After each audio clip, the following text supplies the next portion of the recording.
있는 부분입니다. 그래서 똑같이 복습하는 차원에서요. 3가구 아이들은 이렇게 테스트를 수업하자마자 5회차를 계속 보거든요. 그리고 나서 거기에 추가적인 더 깊은 얘기들을 수업하고 이렇게 하고 있어요. 그래서 기본적으로 어떤 부분을 알고 있는지를 확인하실 필요가 있어요. 그래서 여러분들 이동거리라든가 변위라든가 그 다음에 속력과 속도를 표현하는 차이점도 기억하셔야 돼요. 변위를 쓰라고 그랬는데 크기만 쓰면 틀리는 거죠. 방향까지 쓰는 게 맞죠. 벡터 값이니까 그래요. 그래서 속력과 속도의 차이 정확하게 아셔야 되고요. 순간 속력과 평균 속력을 어떻게 그래프상에서 우리가 찾아낼 수 있는지도 보셔야 되고요. 시간 가속도 그래프 그 자체로는 의미가 없어요. 그걸 시간 속도 그래프로 변환해서 그려놓고 문제 푸는 거거든요. 그걸 그리는 방법도 이해하셔야 되고 그 다음에 여러분들이 등가속도 공식 얼마나 열심히 외웠냐 맨날 외우라 그래도 잘 안 외우죠. 1회에 있는 13번 문제가 등가속도 공식 그대로를 묻는 거였어요. 그래서 공식을 이해하고 있어야 이런 문제들을 여러분들이 풀어낼 수 있고요. 이 문제는 내가 만든 게 아니고요. 수능에 있는 문제에 그래서 각각의 보기들을 문제로 만들어낸 겁니다. 이거 수능 문제들이에요. 그대로가. 자, 그 다음에 14번이요. 시간가속도 그래프에서 면적이 속도가 아니고 속도 변화량이라는 얘기는 100만 10번째 얘기하고 있다. 그래서 기억해 두고요. 15번이요. 시간 위치의 변화에 따라 돼서 이 그래프를 주고 가속도 구하는 연습들을 조금 하셔야 되는데 이게 사실은 많은 아이들이 틀리고 있어요. 지금 여기서 이 문제 그냥 건너간 사람이 2명밖에 없어요. 다 틀렸습니다. 그래서 은근히 많이 틀리는 문제가 15번 문제입니다. 됐죠? 자, 그래서 그거 가지고 똑같은 문제를 2회에서도 풀어봐. 대신에 난이도만 딱딱 높여가는 거예요. 그래서 이렇게 5회차까지를 실제로 영재 과거 아이들이 맨 처음에 들어오면 이 문제들을 풉니다. 그러면서 한 단계씩 난이도를 높여가고 있거든요. 그렇게 하고 있는 겁니다. 그래서 똑같이 여러분들 시간, 그 속력하고 속도를 물어볼 때도요. 이동거리와 변위를 구할 때도 평면 직선상에서 움직이는 게 아니고 평면으로 움직이는 운동까지도 거기 2회차에 2번 문제에서 물어봤습니다. 되겠어? 그래서 단지 앞뒤로만 가는 게 아니고요. 위아래로 움직이는 평면상의 운동에서 우리 어떻게 구할 거야? 라고 하는데요. 실제로 여러분들 보시면 2번 같은 경우에 동쪽으로 8m 가고요. 남쪽으로 6m 내려옵니다. 라고 하는 이런 문제였어요. 그러면 일단은 얘 이동거리 정확하게 구하시고 변이 정확하게 표현해서 그걸 각각의 걸린 시간으로 나누셔야 속력과 속도를 정확하게 표현할 수 있더라. 그래서 한번 짚어주면 못하지 않아요. 근데 시간이 지나면 똑같은 부분을 또 까먹습니다. 됐죠? 그런 연습하자는 얘기죠. 이동거리는 여러분들이 걸어간 궤적을 다 더하는 거니까 얘는 14m예요. 변이는요. 출발점에서 도착점을 향하는 방향으로 연결한 직선 방향이고요. 그랬을 때 직선거리가 변이라 그랬으니까 얘는 남동쪽 방향으로 변이가 10m예요. 로 놓고 가는 게 맞는 거예요. 그걸 걸린 시간으로만 나누면 속력과 속도를 구할 수 있다. 알겠어? 이 정도 하셔야 되고요. 여기서 한 단계 더 나간 게 뭐냐면 속력과 속도에서 여러분들 한 단계 더 나간 게요. 사실은 우리는 속도는 3가지로 봅니다. 속도는 3가지가 있는데 그 중에서 앞서서 배웠던 순간 속도라는 개념이 있었어요. 그렇죠? 시간 변이 그래프에서 접선 기울기 보면 돼 라고 말씀드렸어요. 또 뭐가 있습니까? 평균 속도라는 것도 있었어요. 평균 속도는 구간 기울기 구하면 돼 앞에 있는 1회차에서 확인했습니다. 근데 이거 말고 뭐가 있냐면 상대 속도라는 게 있어. 이 얘기예요. 상대 속도는요. 이렇게 물체가요. 그래서 고속도로에서 어떤 A라는 물체가 오른쪽으로 2의 빠르기로 갑니다.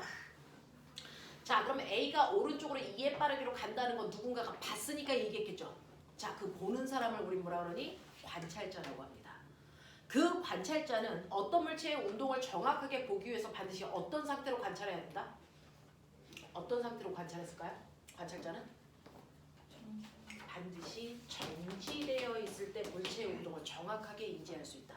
그래서 우리가 그동안 어떤 물체가 어느 쪽으로 가요 라고 얘기할 때 반드시 정지되어 있는 관찰자가 물체의 운동을 관찰해서 설명한 겁니다. 이게 뉴턴식 빠르기야.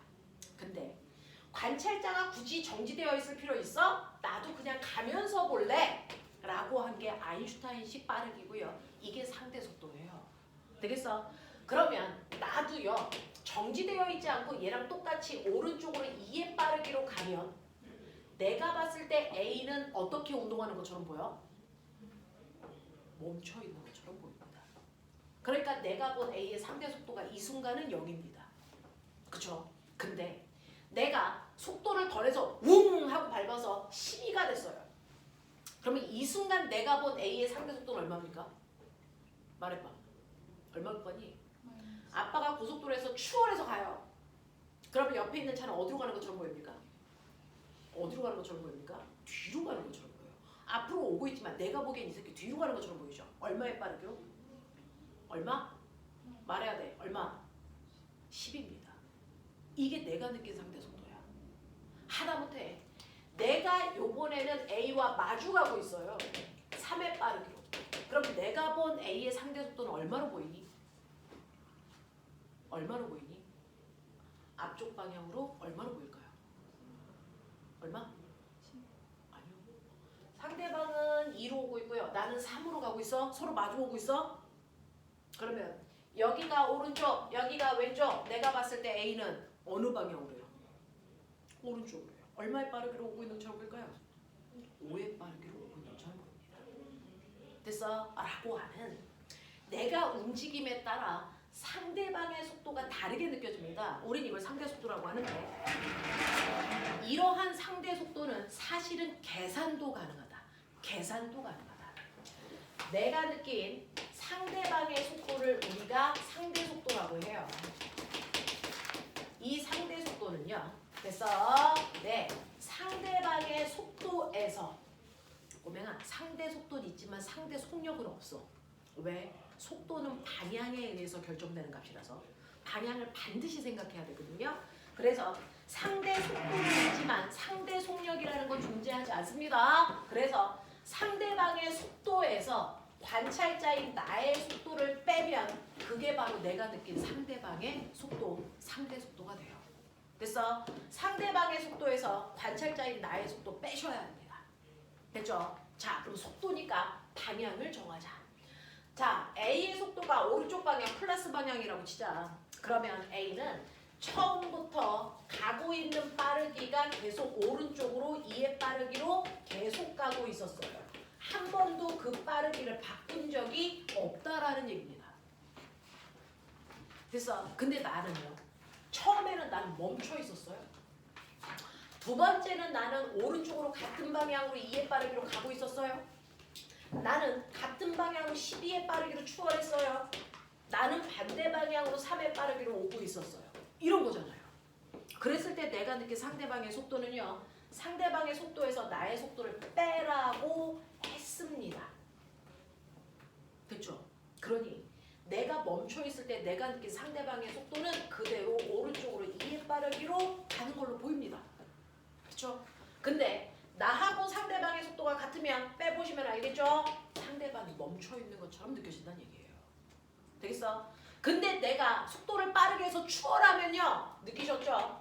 상대방은 반대 방향으로 10의 빠르기로 가는 것처럼 느껴집니다. 아까 여러분들이 머리 굴려서 생각했던 그것들이 수식으로도 계산이 된다고요. 됐어? 이렇게 되면 어떻게 됩니까? 라고 하면 보이시죠? 그렇죠? 상대방이요. 그 방향으로 5의 빠르기로 나한테 다가오는 것처럼 느낍니다. 이렇게 돼요.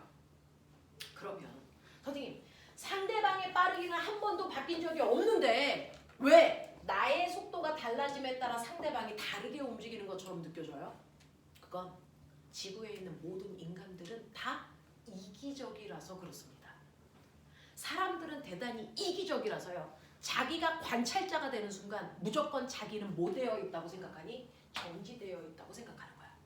그래서 지구가 도니 하늘이 도니? 지구가 돌아요? 하늘이 돌아요? 하늘이 돕니다. 근데 우리는 지구에 살고 있으니까 지구가 됐어? 멈춰 있다고 생각하는 거예요. 됐어. 내가 멈춰 있으니까 낮과 밤이 생기는 건 누가 도는 거야? 하늘이 도는 거야. 우리 이렇게 생각했잖아요. 됐죠? 그게 옛날에 과학자들이 생각했던 천동설이야. 하늘이 도는 거야. 무슨 말이야? 내가 타고 있는 지구는 멈춰 있어. 왜? 나는 멈춰 있어야 되니까. 이렇게 생각했단 말이야. 근데 실제로 알고 보면 하늘은 가만히 있고 지구가 도는 거죠. 됐어? 이겁니다. 모든 관찰자는 자기가 정지되어 있다라고 생각하기 위해서 자기와 같은 빠르기를 모든 물체에서 다 뺍니다. 그래야 내가 멈춰 있는 거죠. 됐어? 그래서 항상 관찰자는 자기가 정지되어 있기 위해서 자기만큼의 속력을 다 뺀다. 그렇게 해서 느껴지는 게 상대 속도다. 알겠습니까? 이 얘기예요. 이 얘기입니다. 이게 상대 속도예요. 근데 이렇게 단순하지 않을 경우가 있어요. 어떻게? 얘가 이런 식으로 속도도 이 방향으로 움직이면. 해볼게요. 여러분들이 가지고 있는 것 중에서 2회차에서 가장 어렵게 느껴진 게 3번, 4번, 5번의 상대 속도에 해당되는 문제일 겁니다. 한번 먼저 틀려놓고 문제를 보는 게 가장 머릿속에 잘 들어가요. 자, 그림과 같이 유속이 6인 강물을 따라서 10의 속도로 보트가 내려갈 때요. 보트가 강물에 대한 속도는요? 라고 합니다. 자, 물은 혼자서 6의 빠르기로 가고요. 그 다음에 보트는 자 내려갈 때 강의 속도가 유속이 따라서 속도 10의 빠르기로 보트가 내려갈 때 네. 자, 10의 빠르기로 보트가 타고 간대요. 되겠어? 그러면 누구에서 본? 보트가 본 보트에 대한 그런 보트에 내가 탔다는 얘기예요. 됐어? 네. 보트에서 본 강물의 속도는 이 얘기잖아요. 네. 그러면 상대방이 강물의 속도에서 관찰자인 보트의 속도 빼시면 된다고요? 둘 다 방향은 플러스 방향, 오른쪽 방향이요? 되겠죠? 그러니까 강물의 속도 플러스 6에서 보트의 속도 플러스 10을 뭐 하면 되니? 빼면 되죠. 되겠어요? 네. 그래서 보시면 됐죠? 얘는 보시면 마이너스. 됐죠? 네. 마이너스라는 건 물은 상류에서 하류로 흐르잖아요. 우리는 하류를 플러스 방향으로 놨으니까 마이너스 방향은 상류 쪽으로. 그래서 물이 4의 빠르기로 거슬러 올라가는 것처럼 보여요. 이런 느낌이에요. 되겠어? 네. 한 번 더 해볼게요. 이제 이 문제를 가르쳐 드리고 싶었는데 자, 북쪽으로 300의 속력으로 날아가는 비행기 A가 있습니다. 북쪽 방향으로 300의 빠르기로 날아가는 비행기 A가 있어요. 그리고 동쪽으로 날아가는 400의 빠르기로 날아가는 비행기 B도 있습니다. 자, 이때 A가 본 B의 상대 속도는 얼마야? 전 이거 해주고 싶어요. 자, A가 본 B의 상대 속도는 얼마입니까? 네, 상대방의 속도에서 관찰자인 나의 속도 빼면 돼 라고 얘기했죠. 근데 우리 지난 시간에요. 선생님한테 뭐 배웠습니까? 선생님한테요. 이렇게 벡터가 있어. 기억나니? 이렇게 벡터가 있는데 A 벡터와 D 벡터가 있어요. A 벡터와 D 벡터를 같게 하는 방법. 어떻게 하면 A와 D가 같습니까? 방향만 정반대로 바꾸면 된다 그랬죠? 방향을 정반대로 바꾸세요가 뭘로 나타냅니까? 기호로? 네, 마이너스입니다. 사실은 이 빼기가 아닌 거 아시죠? 물리에서의 빼기는 방향을 정반대로 바꾸세요예요. 되겠어? 그래서 B의 속도에서요. 나의 속도를 정반대로 바꿔서 벡터 합성하세요. 이 뜻이에요. 이게 상대 속도예요. 됐죠? 그러면 B의 속도는 그대로고요. 나의 속도 방향을 정반대로 바꾸면 이 방향이에요. 됐죠? 네. 그거 벡터 합성하시면 내가 느낀 상대 속도가 이 방향으로 생긴다는 얘기입니다. 이해됩니까? 이해됩니까? 그래서 어느 쪽으로요? 어느 쪽으로요? 이 방향이 어느 쪽입니까? 네. 남동쪽 방향.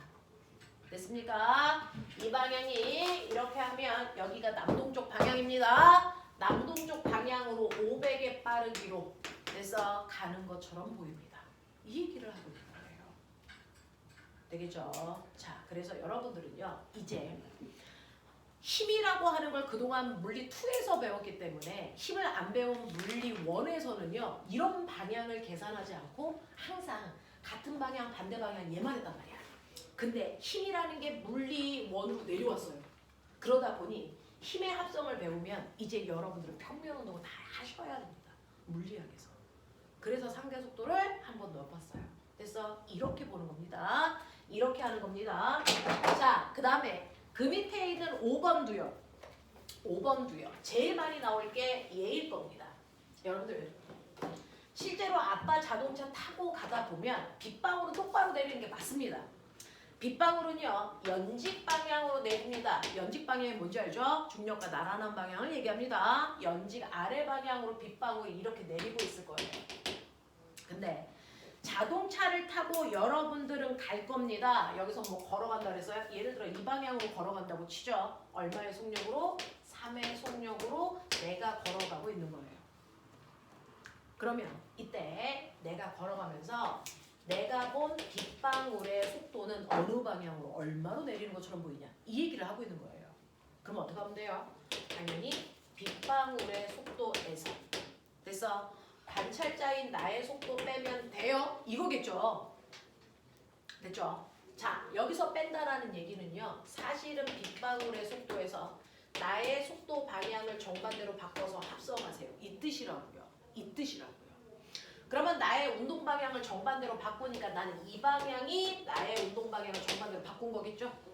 되겠어? 그래서 얘하고 얘를 합성하시면 내가 이렇게 걸어갈 때 빗방울이요. 나를 향해서 이렇게 꽂히는 것처럼 보인다고요. 그래서 우리 빗속에서 막 걸어갈 때 우산 어디로 쓰니? 앞쪽으로 기울여서 쓰죠. 그래서 여러분들이 이 방향으로 이렇게 걸어갈 때요. 실제로 우산을 우리는 앞으로 씁니다. 왜요? 너네가 걸어가면 비가 이렇게 내리는 것처럼 느껴지기 때문입니다. 더 빨라지면 더 많이 이렇게 내리는 것처럼 느껴져요. 되겠어요? 이렇게 된단 말이야. 그래서 우리가 우산을 살짝 앞으로 쓰는 이유가 상대 속도 때문이고 소율아! 자, 그랬을 때 이 비의 속도가 얼마입니까? 당연하죠. 3대, 4대, 5겠죠.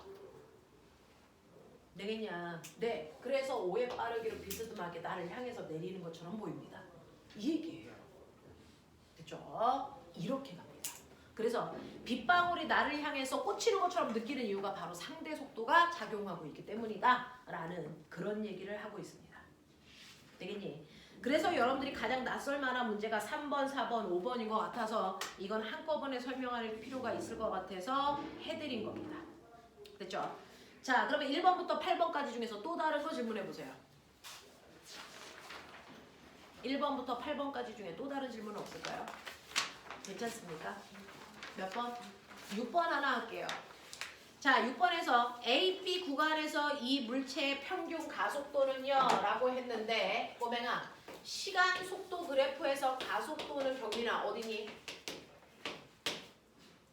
시간 속도 그래프에서 가속도는 어디다 그랬어? 맞아요. 그러면 A, B의 평균 가속도를 구하라는 얘기는 됐어? A, B를 연결한 구간 기울기 구하라는 똑같은 얘기야.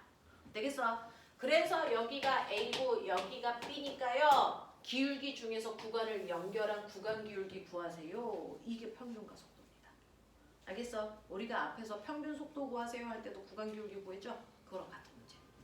됐죠? 이렇게 가시면 돼요. 자, 넘어갈게요. 자, 그 다음에 9번부터 15번까지 질문 받을 거예요. 몇 번? 10, 11. 되죠? 10, 11 할게요. 자, 꼬맹아. 너네가 가지고 있는 시험지든 어디든 상관없습니다. 자, 물체가요. 시간 속도 그래프를 그려주세요. 자, 물체가 자유낙하입니다. 중력 가속도는 10이고요. 자, 공을 떨어뜨립니다. 2초 동안에 공의 시간 속도 그래프 그려주세요. 그려 빨리. 2초 동안에 시간 속도 그래프 그려주세요.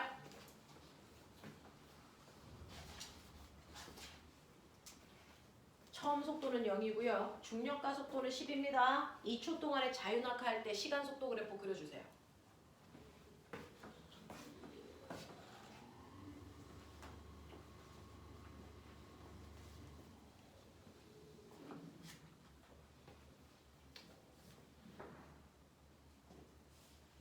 돼요. 어떻게 그릴까요? 2초 동안의 시간 속도 그래프는 처음 속도가 0인 상태로 떨어지면서 속력이 일정하게 뭐해지니? 빨라집니다. 이렇게 그리겠죠?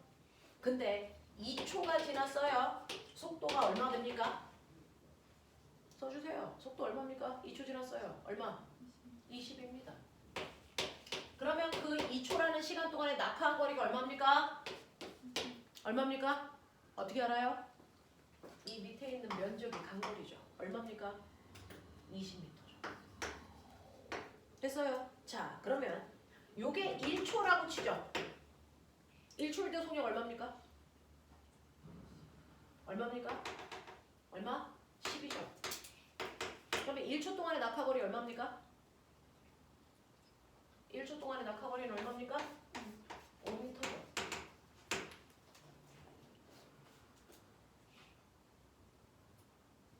그러면 아가들아 1초 동안의 낙하한 거리와 1초와 2초 동안의 더 간 거리 요 사이에 무슨 관계가 있죠? 여기가 5m고요. 이 거리는 얼마란 얘기야? 15m이기 때문에 합이 20이란 뜻이잖아요. 그러면 여기 거리가 1이면 여기 거리가 얼마니? 3이죠. 그러면 3초 연장해서 그릴게요. 이 거리는 얼마일까요? 이게 패턴이죠. 9번에서 배우는 1, 3 얼마니?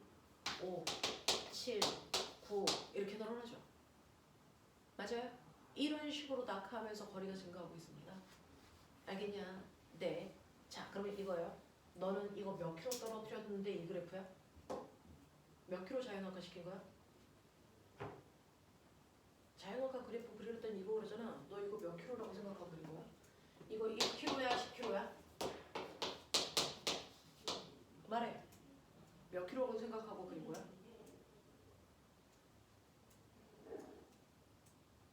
몇 킬로라고 생각하고 이 그래프 그린 거야? 1킬로야? 1킬로 맞아? 그럼 10킬로는 어떻게 그리면 돼?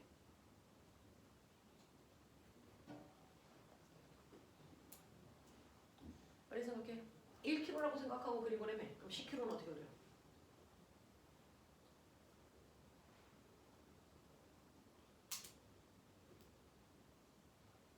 기울기가 더 급해야 되니 완만해야 되니? 뭐라고? 똑같이 그리죠.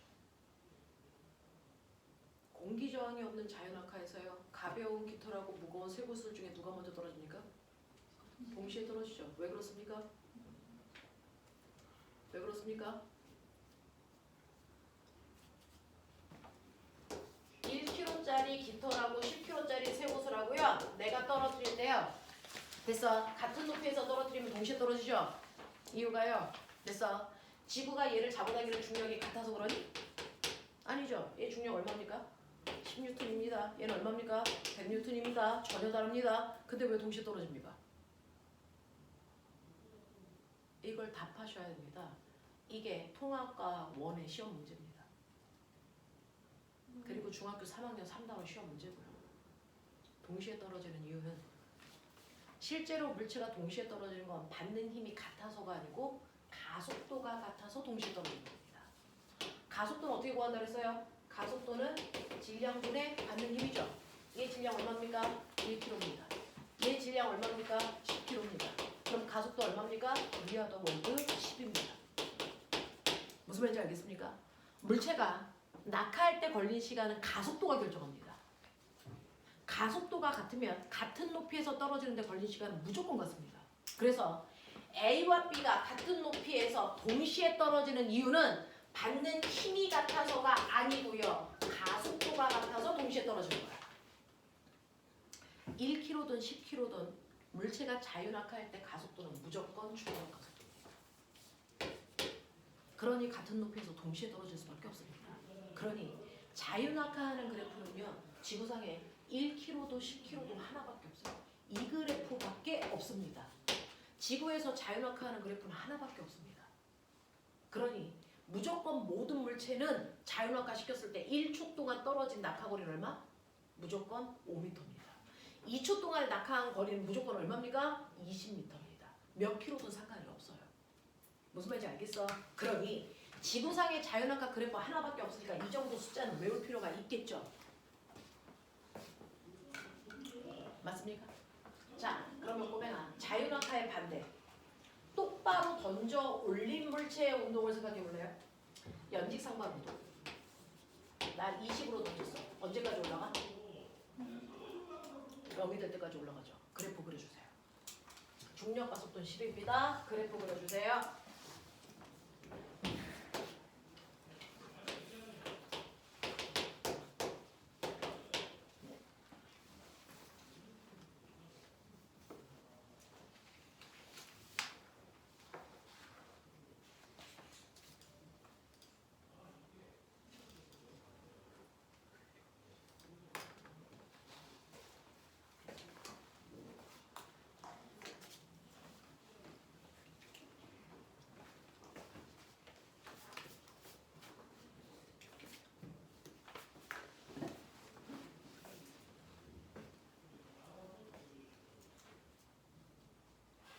자, 속력이 0이 될 때까지만 그리는 거야. 어떻게 그리면 돼? 처음 속도가 20이죠. 그러면 처음 속도가 22였어. 시간이 지나면서 속력이 일정하게 뭐하니? 감소. 그러니까 어떻게 그리니? 이렇게 그리면 연직상반 운동이죠. 여기까지 몇 초 걸린다고요? 2초 걸리겠죠. 그럼 올라간 높이가 얼마일까요? 올라간 높이가 얼마일까요? 2초 동안? 얼마일까요? 올라간 높이 20이죠. 근데 꼬맹아 잘 봐라. 그러면 거꾸로. 자, 20으로 던졌더니 속력이 0이 될 때까지 걸린 시간이 2초. 2초 동안 올라간 높이가 20m면 거꾸로 봐. 0에서 속력이 20이 될 때까지 내려올 때 몇 초 걸리냐? 속력이 20이 될 때까지 몇 초 걸리냐? 2초. 몇 미터 내려오냐? 20m죠. 되겠어? 20으로 던져서 0이 될 때까지 올라가나 0에서 20이 될 때까지 자연낙하 하나 걸린 시간 간거리 똑같습니다. 알겠습니까? 똑같습니다. 됐죠? 자, 그러면 저는 이 둘을 합해볼게요. 똑바로 던져서 속력이 0이 될 때까지 올라갔다가 자연낙하. 알겠습니까? 그 높이까지. 자, 그래프 그리세요. 그래프 그리세요. 시간 속도 그래프 그리란 얘기야. 됐니? 20의 속력으로 던져서 0이 될 때까지 올라갔다가 내려오는 시간 속도 그래프 그려주세요.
맨 처음에 속도가 얼마였습니까?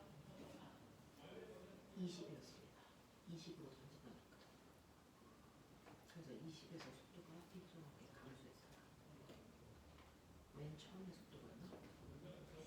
20. 그럼 여기서 시작해요. 처음에 중축도 20.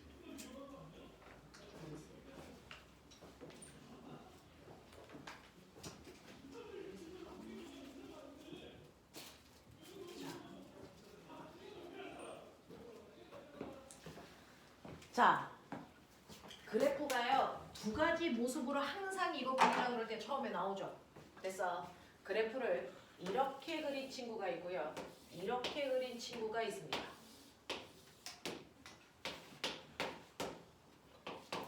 뭐가 맞습니까?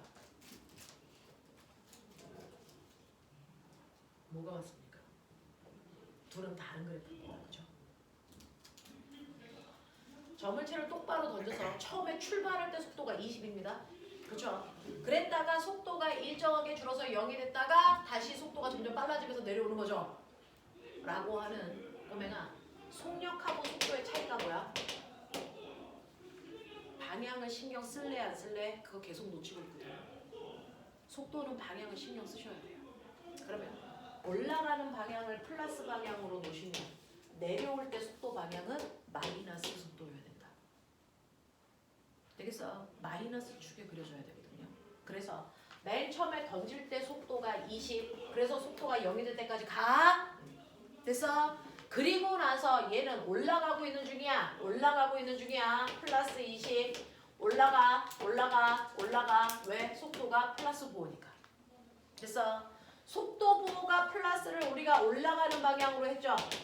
그러면 속도 부호 마이너스는 뭡니까? 내려가는 방향의 속도입니다. 자, 속도가 0이 됐다가 그 다음부터 내려가니까 마이너스 축의 속도를 갖죠. 됐어? 그래서 올라갈 때 2초 걸렸으니까 제자리로 내려오는 동안은 또 2초 더 걸려서 4초 동안 됐어. 움직인 거고. 그랬을 때요. 너네 아세요? 공기 저항 없으면 공을 던졌을 때 공이 같은 높이일 때 빠르기는 어때야 되니? 같아야 됩니다. 같은 높이에서. 그래서 던지는 순간의 속도가 플러스 20이면 내려올 때 이 점을 지나는 속도는 얼마여야 되니? 마이너스 20입니다. 되겠어? 그래서 이때 속도가 마이너스 20으로 잡혀야 된다. 알겠어? 자, 이때 속도의 부호요. 이거 방향 얘기하는 겁니다. 플러스 속도는 올라가는 방향이면 마이너스 속도는 내려가고 있다는 뜻입니다. 되겠어? 이건 여러분들 뭐 그린 건 줄 아세요? 이건 방향 생각 안 하고 빠르기만 그린 시간 속력 그래프입니다. 됐어? 이건 속력을 그린 거고 속도는 이렇게 그리셔야 됩니다. 방향을 신경 쓰라 그랬습니다. 자, 그러면 시간 속도 그래프를 그리면 이렇게 되는 거구나. 아, 속도의 플러스 축의 방향과 마이너스 축의 방향이 정반대라는 뜻이구나. 그 얘기입니다. 됐어? 자, 이때요. 단거리는요.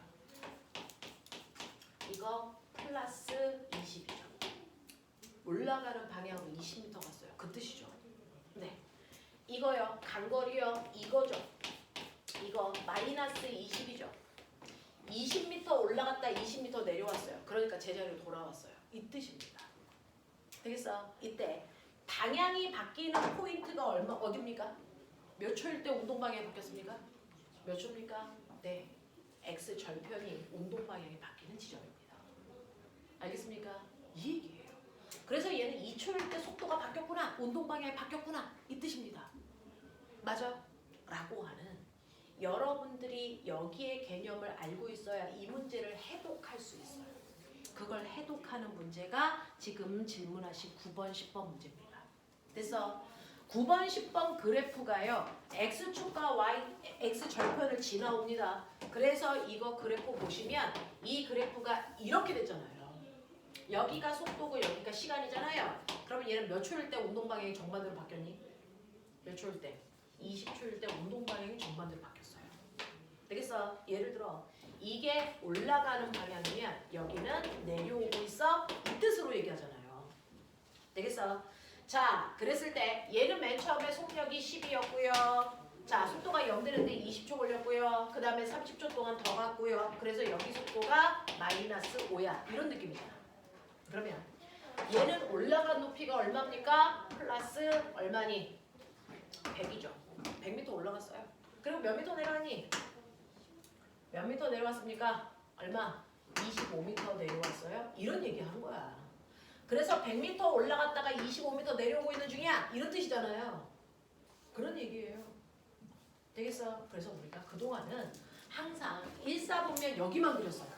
근데 여러분들 고등학교에 올라가면 됐어? 1사분면과 4사분면을 다 그려옵니다. 이게 기본입니다. 이 그래프가. 됐어? 그러니까 이걸 해독하실 수 있어야 된다는 얘기입니다. 이제 자, 그러시면 이때 우리 가속도가 얼마니 그랬는데 시간속도 그래프에서 가속도 어디 써요? 기울기요. 근데 나 볼게요. 얘 올라가다가 방향 바꿔 내려오죠. 가속도가 바뀌었니 안 바뀌었니? 가속도는 그래프의 기울기라 그러죠. 기울기가 뭐합니까? 일정하죠. 얘는 올라갔다 내려오는 동안 가속도의 크기도 방향도 바뀌지 않는 무슨 운동하고 있다? 등가속도 운동하고 있다. 이해됩니까? 이때 얘 가속도 얼마입니까? 기울기 구하라는 얘기예요. 저는 기울기 여기서부터 여기까지만 구할게요. 됐어? 여기서 여기까지만 구할게요. 20초 동안 속력이 10만큼 풀어내요. 그러니까 얘는 가속도가 마이너스 0.5예요. 그런 얘기죠. 되겠어? 자, 그 다음에 이물체가 처음 30초 동안 움직인 거리요. 여기서 말하는 거리는 이동거리 얘기하는 거겠죠. 되겠어? 이동거리는요. 여기에 있는 부호 띄고 더하시면 되잖아요. 됐죠? 그래서 이동거리가 125m입니다. 이게요. 되겠어? 네.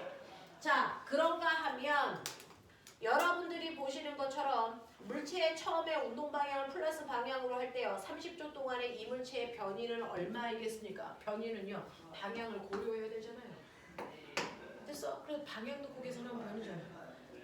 방향을 빼고 계산하면 이동거리, 방향 넣고 계산하면 변입니다. 그래서 얘는 오른쪽 방향으로 75m가 변이죠. 알겠습니까? 이해가 되겠어? 밑에 있는 면적은요. 변일 수도 있고 이동거리일 수도 있습니다. 부호를 띄고 보면 이동거리. 알겠어? 부호 넣고 보면 변입니다. 이해하겠나? 이런 얘기야. 실제로 물체는요. 100m 올라갔다 25m 내려오고 있는 이런 상황이고요. 알겠어?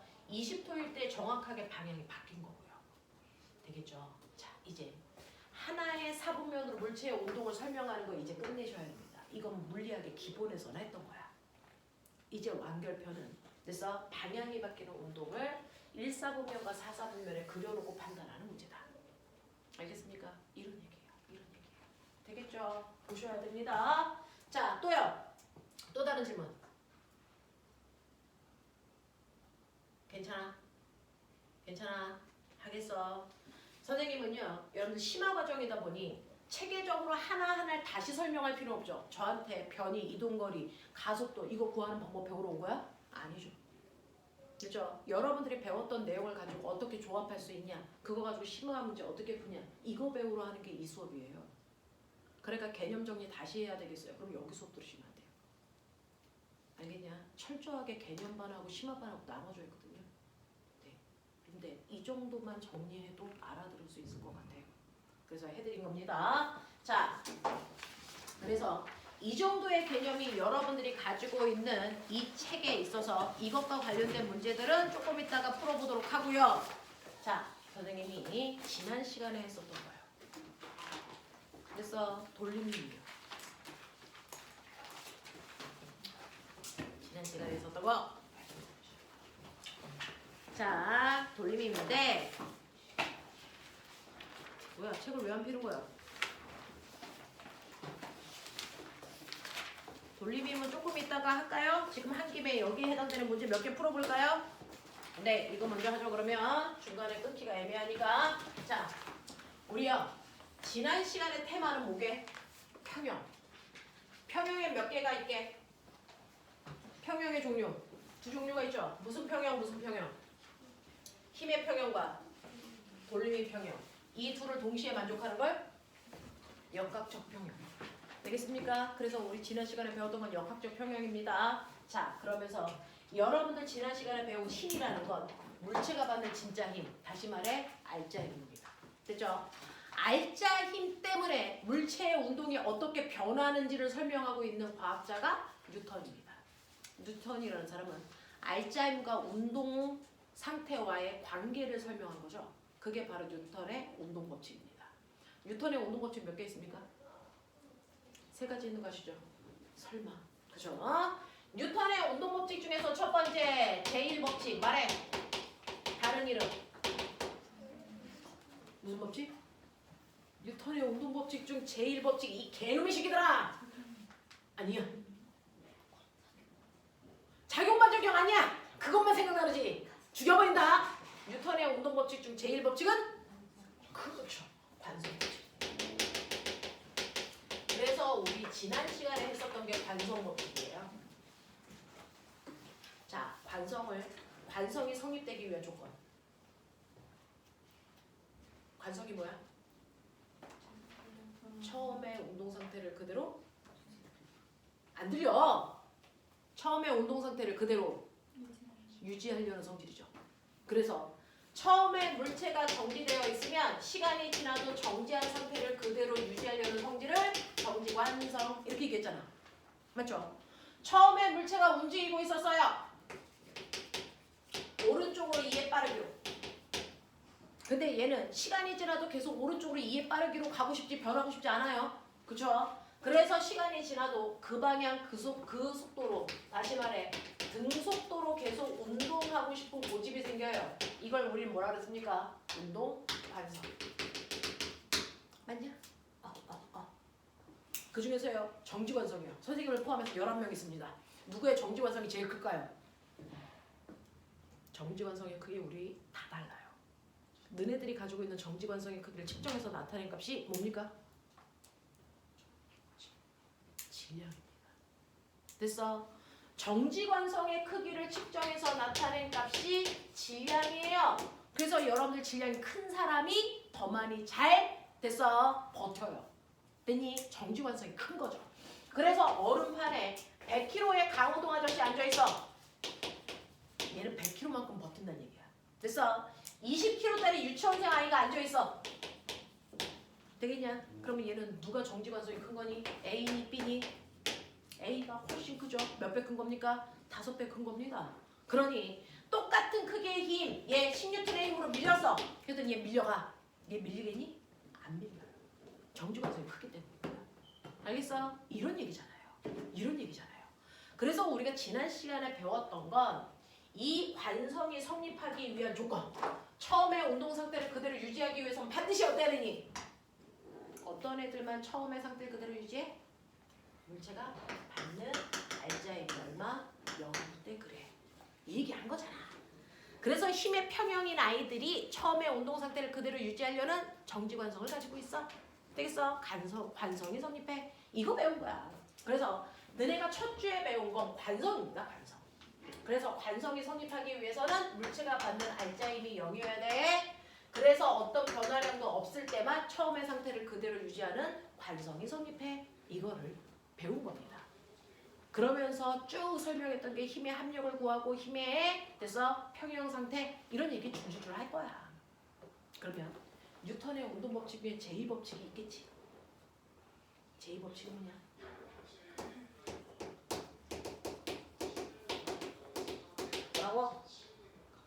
뭐라고? 그렇죠. 제2법칙이 바로 가속도 법칙입니다. 이놈의 새끼들이 이걸 필기하는 이유가 뭐야? 몰랐다는 거야?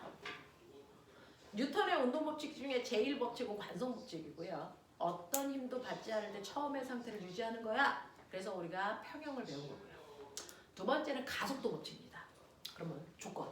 가속도가 생기기 위한 조건은? 이렇게 물어보면 모르죠. 근데 가속도 어떻게 구해? 그럼 알죠.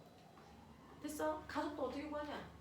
가속도는 질량분의 A는 M분의 F죠. 그럼 가속도가 생기기 위한 조건은 뭐야?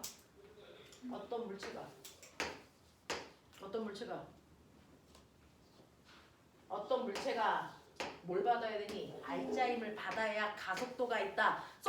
써놨잖아. 이게 가속도가 있을 수 있는 조건이에요.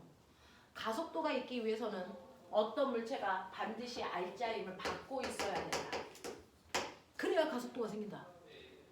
그러니까 힘이 0이면 가속도 생기니 안 생기니? 안 생기죠. 어떤 멍청한 새끼가 알자 힘이 0이면 가속도도 0이니까 가속도가 있는 거 아니에요? 라고 우기면 됐어? 뒤진다.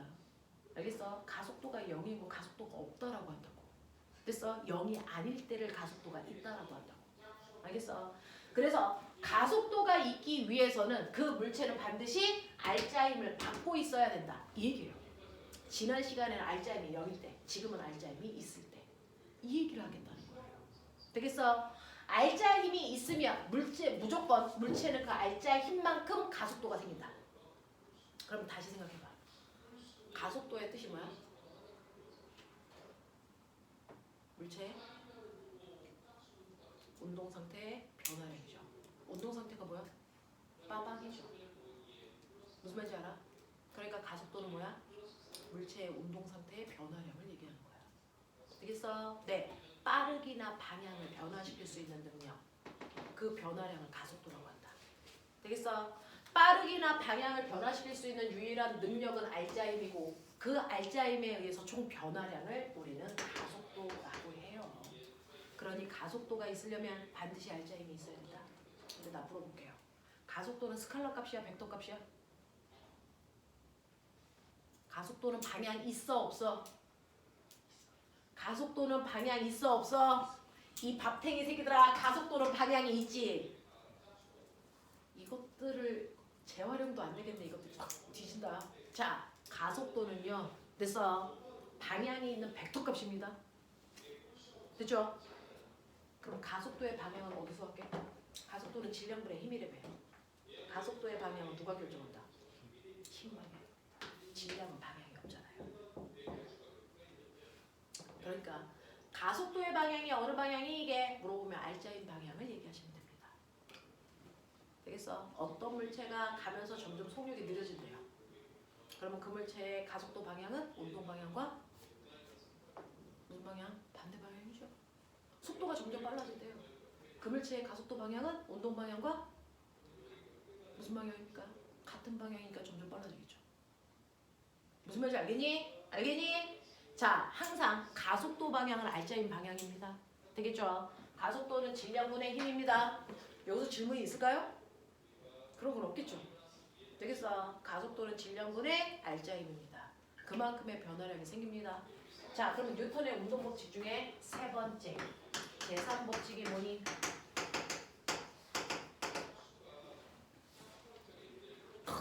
멋져. 필기는 어떻게 이렇게 열심히 잘하는지. 뉴턴의 운동법칙 중에 제3법칙! 이제 얘기해. 태진아, 이제 그거야. 그렇지, 이제 그거야. 작용, 반작용 법칙.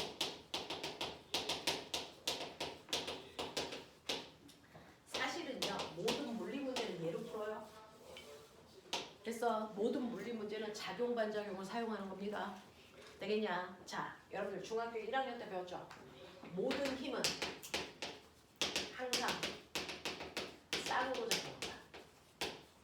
모든 힘은 항상 쌍으로 작용해요. 자, 쌍이라는 건 몇 개의 힘이 작용한다는 얘기야? 두 개의 힘이 동시에 작용한다는 거야. 모든 힘은 항상 두 개의 힘이 동시에 생겨. 하나의 힘만 생기는 경우는 존재하지 않아. 그 두 개의 힘 중 하나의 힘을 뭐라고 하고요? 작용이라고 하고요. 그래서 동시에 생기는 또 다른 힘을 우리 뭐라고 한다? 반작용이라고 한다. 되겠어? 동시에 생기는 두 개의 힘을 하나는 작용, 하나는 반작용으로 부르겠다는 거야. 그중 선생님이 늘 얘기해. 손이 칠판을 10N의 힘으로 쳤다에 반작용의 힘이 동시에 생겨야 돼? 그럼 불러. 그 반작용의 힘은 뭐야? 칠판이 손을 10N의 힘으로 치는 거죠. 작용, 반작용은 주어와 목적어의 위치만 바뀌는 거지 새로운 단어 들어오면 안 됩니다. 그러면서 힘의 크기는 언제나 같습니다. 이걸 그림으로 그리면 되겠냐? 이제 얘기해봐. F1. 손이 칠판을 10N의 힘으로 친 걸 힘을 나타내는 화살표로 표현하고 싶어요. 되겠어? 이때 작용점 어디다 찍어야 되니? 어디다 찍어야 되니? 힘을 준 애한테 작용점 찍니? 힘을 받은 애한테 찍니? 힘을 항상 받은 애한테 찍는 겁니다. 작용점. 됐어? 그래서 손이 칠판을 10N의 힘으로 치면 칠판에 작용점 찍어서 손이 쳤으니까 밀리는 방향으로 F1 10N 이렇게 써져 있는 게 이 힘입니다. 알겠습니까? 힘은 항상 힘을 받은 애한테 작용점 찍는 거야. 그럼 두 번째, 칠판이 손을 10N의 힘으로 치면 됐어? 요번에는 힘을 받은 게 손이니까 손에다가 작용점 찍어서 칠판이 쳤으니까 이 방향으로 F2라고 하는 10N을 쓰시면 되겠죠. 이 두 힘의 관계가 작용과 반작용인데 너네 보신 것처럼 작용과 반작용은 반드시 다른 물체에 작용하는 힘입니다. 합력이 얼마지? 합력 얼마니? 합력 얼마니? 0이라고 하면 죽는다고 그랬어. 왜요? 합력은 같은 물체에 작용하는 힘들끼리만 구하는 거다. 되겠어? 다른 물체에 작용하는 작용 반작용의 힘은 절대로 합력을 구할 수 없는 힘이다. 알죠? 그죠? 이렇게 됩니다. 작용과 반작용은 다른 물체에 작용하기 때문에 절대로 합력을 구할 수 없어요. 되겠죠? 자, 그랬을 때 작용 반작용으로 푸는 문제들의 레벨 1, 2, 3, 4 나랑 했던 거 선생님이랑 안 했던 친구들도 보시면 작용 반작용의 힘이 작용하기 때문에 꼬맹아 마찰이 없는 면에 물체를 이렇게 놔두고 기억나니? AB 2kg, 1kg 제가요 뒤에서 밉니다. 30N의 힘으로 물체와 바닥 사이에 마찰이 없어요. 그렇기 때문에 내가 미는 족족 여기가 미끄럽기 때문에 밀려갑니다. 자, 그랬을 때 물체를 운동시키는 알짜 힘은 내가 준 그 힘 30N이 전체를 이동시키는 알짜 힘입니다. 그 힘을 질량으로 나누시면 가속도가 됩니다. 얘네들이 움직이는. 그래서 얘는요 30N의 힘으로 움직인 건 몇 킬로입니까? 3kg입니다. 그래서 이걸 3kg로 나누시니까 전체 가속도가 10이라는 가속도로 갈 거야. 우리 이렇게 얘기했어요. 이 가속도는 A가 밀려나가는 가속도이자 B가 밀려나가는 가속도입니다. 각각이 10이라는 거죠. 그러면 그 가속도를 가졌다는 얘기는 아까 말씀드렸어요. 가속도를 가졌다는 얘기는 알짜 힘을 받았다는 얘기입니다. 그러면 내가 민 A뿐만 아니라 B도 알짜 힘을 받았다는 얘기죠. 되겠어? 네. 이때요. 얘네들이 각각 받은 알짜 힘의 크기가 얼마입니까? 요거죠. 그러면 F는 MA니까 A가 받은 알짜 힘은 F는 MA, A 걸로만 계산하시면 돼요. B가 받은 알짜 힘은 B 걸로만 계산하시면 됩니다. 됐죠? A의 질량은 2kg고 가속도가 10이고 B의 질량은 1kg고 가속도가 10입니다. 그래서 힘이 20이고 10이고는 나는 중요하지 않아. 이 힘을 나눠 쓰는 기준은 뭡니까? 어차피 가속도는 똑같기 때문에 힘을 나누는 기준이 뭐였다? 물체의 질량 비율이었다. 알겠습니까?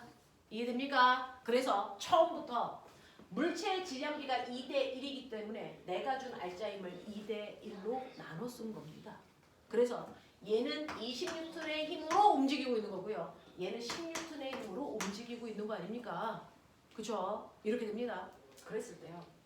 A는 내가 밀었어. B는 누가 밀었니? B는 누가 밀어서 가는 거니? A가 밀는 겁니다. 되겠어? 자, 이때 A가 B를 10N의 힘으로 밀었다 이랬습니다. 그러니까 10N 똑같겠죠. 됐죠? 10N의 힘으로 밀었습니다. 근데 이 힘에도 뭐가 생겨야 된다고요? 반작용.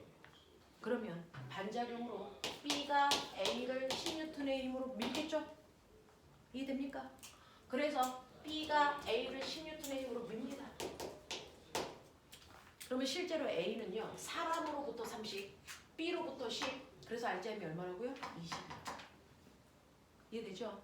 자, 그래서 다섯 번째 A와 B 사이에 서로 민 작용 반작용의 힘이 얼마입니까? 10N입니다. 우리 이렇게 갔잖아요. 이해하는겨? 나 혼자 하고 있는 거 아니지? 그래도 처음보다는 알아들을만 하죠? 자, 그럼 보면 미는 방향만 틀어보자. A, B 그대로 있어요. 조건은 다 같습니다.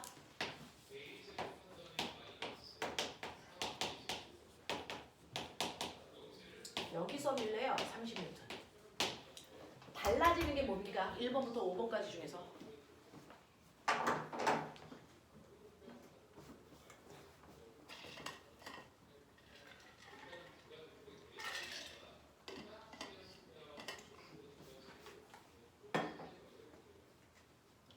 (1번부터) (5번까지) 중에서 바뀌는 게 있을까요? 딱 하나 있습니다.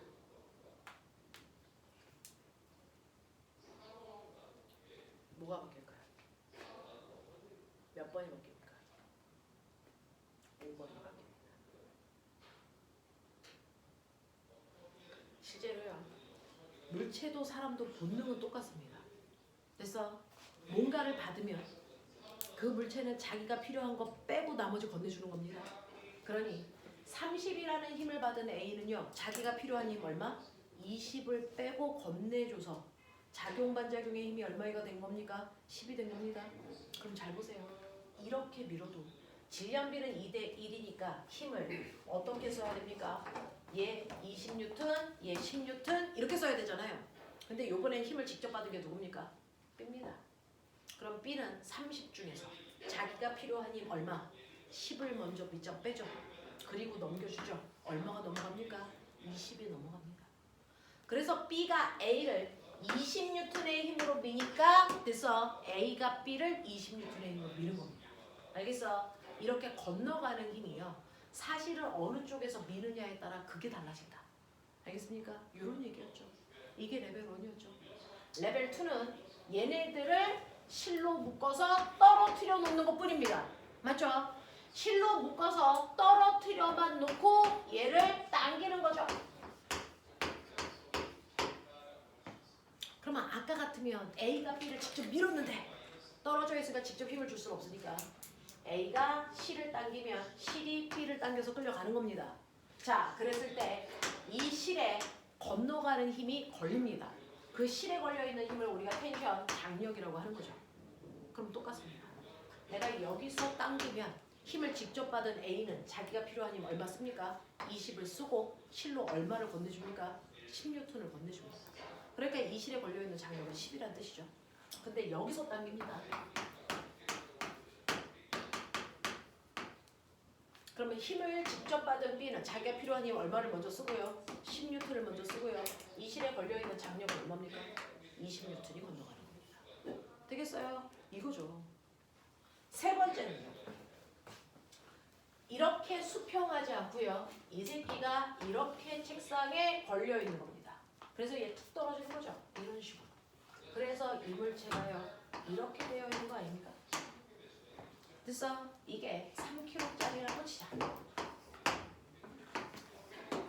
그래서 책상면 위에 마찰이 없는 책상면 위에 2kg짜리 물체가 이렇게 있고요. 3kg짜리 물체가 대롱대롱 한 거예요. 되겠어? 이게 A, 이게 B. 이런 얘기 아닙니까? 알짜임이 얼마입니까?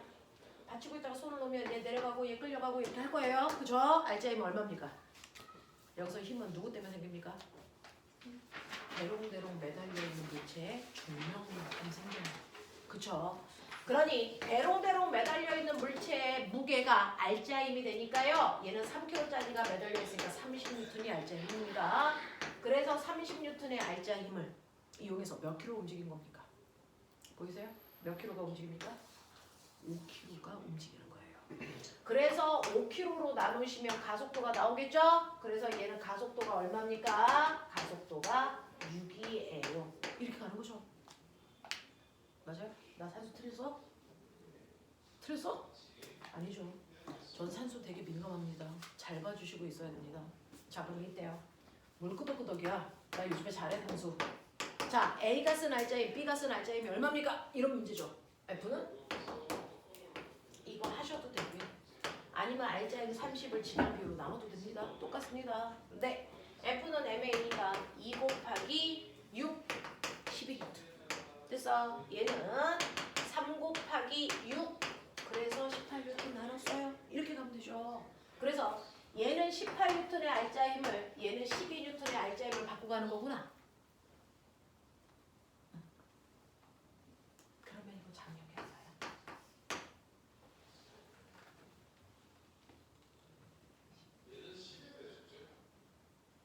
라고 하면요. 잘 보세요. 저기에 있는 A는요. 누구로부터 힘받아서 움직이니? 누구로부터 힘받아요? 얘는 실로부터 힘받습니다. 실이 땡기는 힘이 A의 알짜 힘입니다. 맞아요. 그래서 A의 알짜 힘이 곧 장력이야. 그러니까 A의 알짜 힘 구하시면 장력입니다. 근데 선생님 저는 그렇게 구하고 싶지 않고 진짜로 실을 장력을 계산하고 싶어요.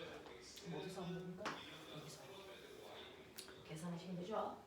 자, B가 받는 힘은요. 몇 개 있습니까? B는 몇 개의 힘을 받습니까? 실제로는 2개 받습니다. 뭐하고 뭐 받아요? 중력과 장력 받습니다. 아래 방향으로 중력 30 받고요. C이 잡아당기는 장력을 받는데 누가 더 세? 중력이 더 세요. 왜? 센 힘 방향이 알짜힘 방향이니까. 되겠어? 얘 내려가니까 알짜힘이 이 방향이라는 뜻입니다. 그러니까 중력이 더 크다는 얘기죠. 근데 서로 반대 방향일 때 알짜힘 어떻게 구합니까? 큰 힘에서 작은 힘을 빼는 게 알짜힘이야 라고 했잖아요. 그랬을 때 B가 받은 알짜힘 얼마? 18 나오면 되는 거잖아요. 그러니까 장력이 12인 거 맞잖아요. 이해되니? 이해되니? 하겠어? 자, 근데요. 여기서 얘네들이 가속도가 6이라고 했습니다. 그러면 6이라는 가속도로요. 그래서 이 물체가 10m 내려왔다고 치자. 이 물체가 10m 흉 내려옵니다. 됐어? 10m 내려왔을 때 속력이 얼마 될게? 이거 구하랍니다. 해보십시오.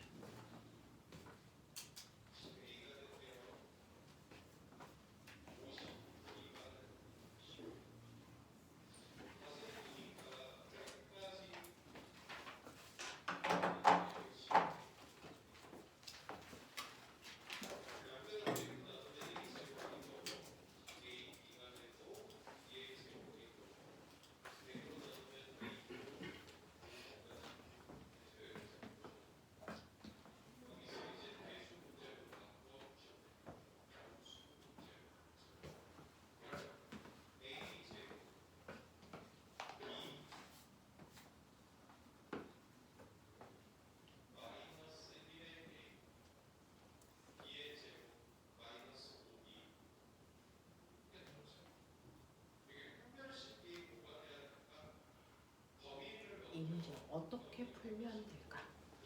계산은 여러분들 계산기가 더 잘해요. 여러분들은 설계하는 겁니다. 이 문제 어떻게 풀까?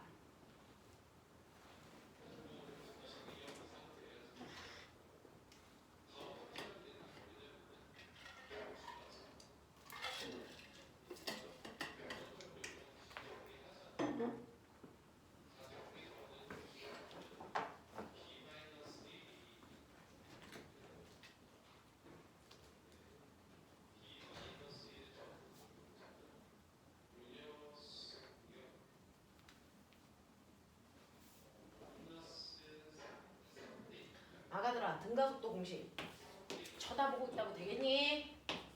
등가속도 공식 처음 속도는요. t초가 지났을 때 나중 속도가 v겠죠? 자, 근데 기울기가 뭐니? 시간 속도 그래프에서 기울기 가속도. 그러면 t초 지나는 동안 속도가 얼마만큼 증가했니? 속도 증가량. 속도 변화량 어떻게 구하라고 그랬어? 속도 변화량 어떻게 구하라고 그랬어? AT 가속도 곱하기 시간. 되겠어? 자, 그래서 보면은 첫 번째 나중 속도는요. 등가속도 공식. 나중 속도는요. 처음 속도에다가 속도 늘어난 거 더하면 돼요. 이거였어요. 그래서 처음 속도에다가 속도 변화량 더하세요. 이게 등가속도 공식 1번. 등가속도에서 밑에 있는 면적이 뭘 나타내는 거냐면 간거리요. 그러니 거리는 사각형 넓이에다가 삼각형 넓이 더하면 돼. 이게 공식이었죠. 그래서 두 번째 간거리 구하는 식은 사각형 넓이 더하기 삼각형 넓이가 공식이었어요. 그래서 만들어 넣으시면 V0t 플러스 2분의 1 AT 제곱. 이제 이거 못 외우시면 한 발자국도 못 나가요. 심한 문제들. 자, 그 다음에 세 번째 유일하게 시간을 모를 때 쓸 수 있는 공식 불러. 시간을 모를 때 쓸 수 있는 유일한 공식 세 번째 EAS는 V제곱 마이너스 V0 제곱이에요. 이거 외우셔야 됩니다. 요거 등가속도 공식 세 가지로 여기에는 모든 문제가 다 풀리는 거거든요. 외우셔야 돼요. 자, 그중 보면 여기서 얘가 내려올 때 가속도가 6인 일정한 등가속도 운동이죠. 그럼 저 공식 쓸 수 있다는 거죠. 안 돼요. 여기서 출발해서 여기까지 10m 내려오는 동안 몇 초 걸렸어요?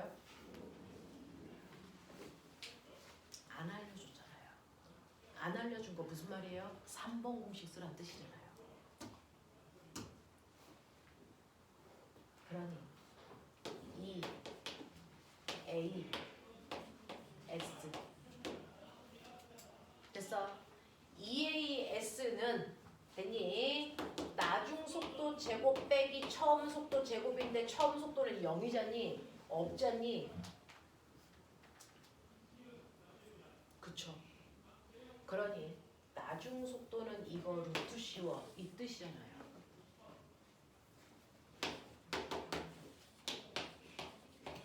저 이거 한번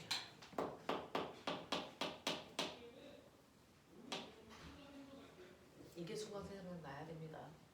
문제를 읽다가 시간이 안 나오면 쓸 수 있는 방법은 얘밖에 없다니까요. 시간이 안 나온 그 자체가 힌트라니까요. 되겠어요? 이렇게 푸는 겁니다. 자, 그 다음에 작용 반작용 문제 중에 마지막 유형이 뭐였는지 기억나지? 자, 고정도를 해 양쪽에 물체 매달았어. 기억나지? 양쪽에 물체 매달았어. 여기 2kg짜리야. 여기 3kg짜리야. 둘 다 손을 받치고 있다가 손을 치우면 됐어? 무거운 새끼 내려가고 가벼운 새끼 쫓겨 올라갔겠지. 알짜임 얼마니? 얼마야? 이거요. 얼마? 안 들려? 10이죠. 얘 이쪽으로 30N, 얘 이쪽으로 20N인데 서로 반대 방향으로 작용하는 두 힘이라고 했어요. 그래서 얘는 10N이 알짜입니다. 그 10N을 질량으로 나누셔야 가속도가 된다 그랬으니까 질량 5kg로 나누셔야 됩니다. 맞죠? 전체 질량이 5kg입니다. 그러니 이때 가속도가 입니다 라는 게 나와줘야 돼요. 그러면 이 실의 장력이 얼마예요? 아십시오.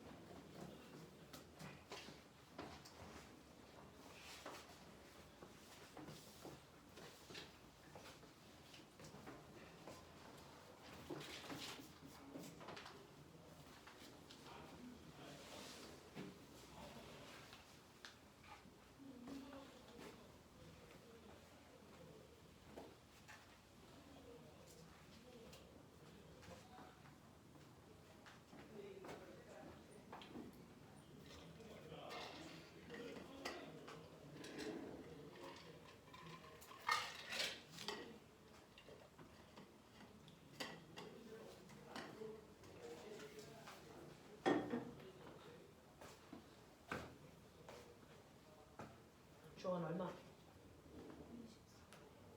네, 장력 24 나옵니다.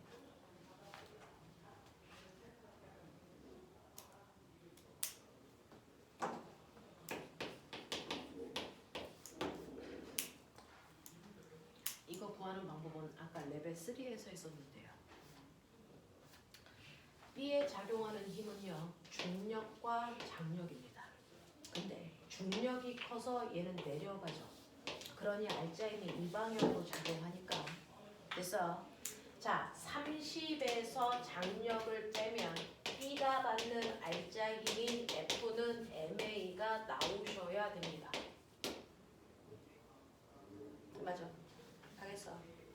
자, B의 질량은 3kg고요. 가속도는 2라 그랬으니까 이때 이거 계산한 값이 6 나와야 된다는 얘기입니다.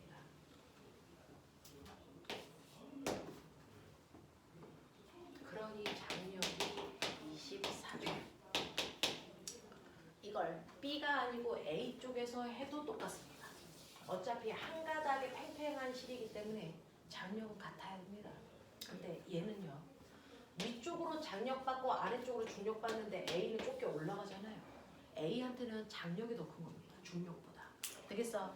그러니까 큰 장력에서 중력인 20을 빼면 이게 바로 A가 쓴 알짜 힘인 F는 MA가 나와야 된다는 얘기죠. 이때 A의 질량이 2kg고 가속도가 2니까 4 나와야 된다는 얘기예요. 그래서 장력이 24입니다. 어떻게 해도 그렇습니다. 되겠어? 합력과는 연습 열심히 하셔야 됩니다. 이제 힘이라고 하는 파트가 물리원으로 내려왔기 때문에 힘과 관련된 문제 더 많이 나올 겁니다. 복잡하게 나올 겁니다. 정확하게 아셔야 됩니다. 여기까지 되겠어? 10분만 끊었다가요. 10분만 끊었다가 하도록 합시다.